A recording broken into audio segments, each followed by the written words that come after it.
A very famous poem was written and was published for the first time on this day.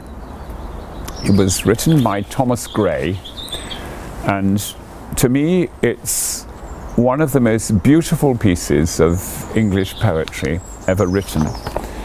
It's normally called Gray's Elegy in a country churchyard, or simply Gray's Elegy.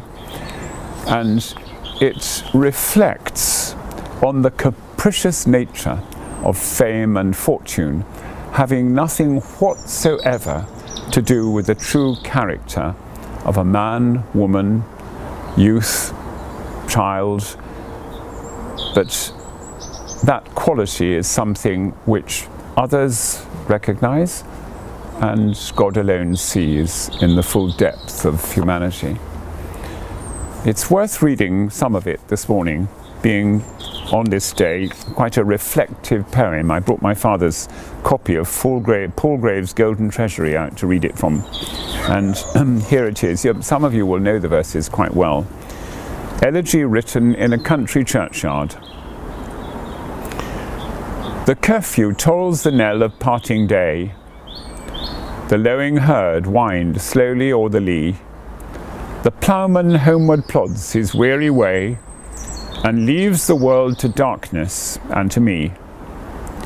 Now fades the glimmering landscape on the sight, and all the air a solemn stillness holds, save where the beetle wheels his droning flight, and drowsy tinklings lull the distant folds.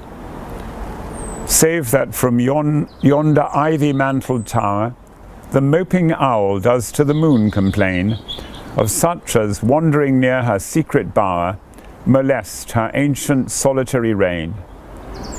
Beneath those rugged elms that yew trees shade, where heaves the turf in many a mouldering heap, each in his narrow cell for ever laid, the rude forefathers of the hamlet sleep. Let not ambition mock their useful toil, their homely joys, and destiny obscure, nor grandeur hear with a disdainful smile the short and simple annals of the poor. The boast of heraldry, the pomp of power, and all that beauty, all that wealth ere gave, awaits alike the inevitable hour. The paths of glory lead but to the grave. Nor you, ye proud, impute to these the fault, if memory or their tomb no trophies raise, where through the long-drawn aisle and fretted vault the pealing anthem swells the note of praise. Can storied urn or animated bust back to its mansion call the fleeting breath? Can honour's voice provoke the silent dust, or flattery soothe the dull cold ear of death?